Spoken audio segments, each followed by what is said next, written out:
15. These are all friends, relatives, spouses, dear friends in this life. Some of them are shocked by who's there, and they have been with them since the beginning.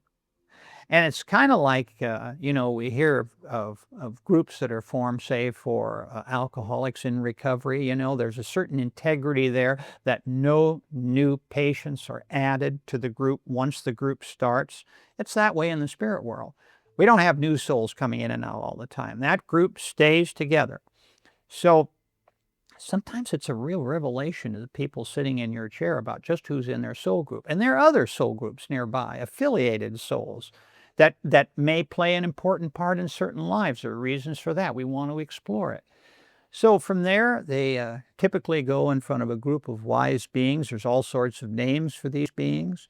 Some call them, the elders, or the wisdom makers, or all sorts of wonderful names that they give these wise beings who, in fact, are a step or two above their guides. These are non-incarnating beings, okay? It's about as close to God as we get, incidentally, Rich.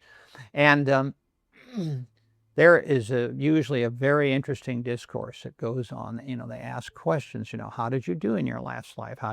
They're very gentle people. They're not like Hollywood presents them in such movies as Defending Your Life, black robe judges who are ready to punish the poor supplicant coming before them. Hollywood has a wonderful time with these kinds of movies. And I've spent some time with Shirley MacLaine on radio shows, and we've laughed about this because I don't know if you remember, but in that particular movie, she was in charge of the past life pavilion. And I've had some very fun conversations with her. She's a very spiritual lady, by the way. And so there's all sorts of information that can come out of that. Then there are other activities in the spirit world. It's different for people in terms of just where they might go after a particular past life and what relevance that has for the life just lived. And then a very interesting thing happens, that when they're ready to come forward again into the next incarnation, there's an area where there's kind of a life selection and body selection area, where they have choices of different kinds of bodies and who they think they could work best with. And of course, their elders and guides have had a hand in the selection of choices, if you will.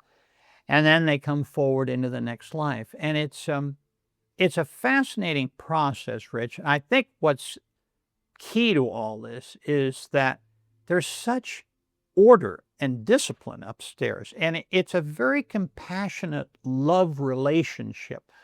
It isn't one that involves the kinds of things that we see on Earth, with a hierarchy of beings who lord it over you and engender fear. There is so much forgiveness and understanding. We all make mistakes. Some of us make terrible mistakes.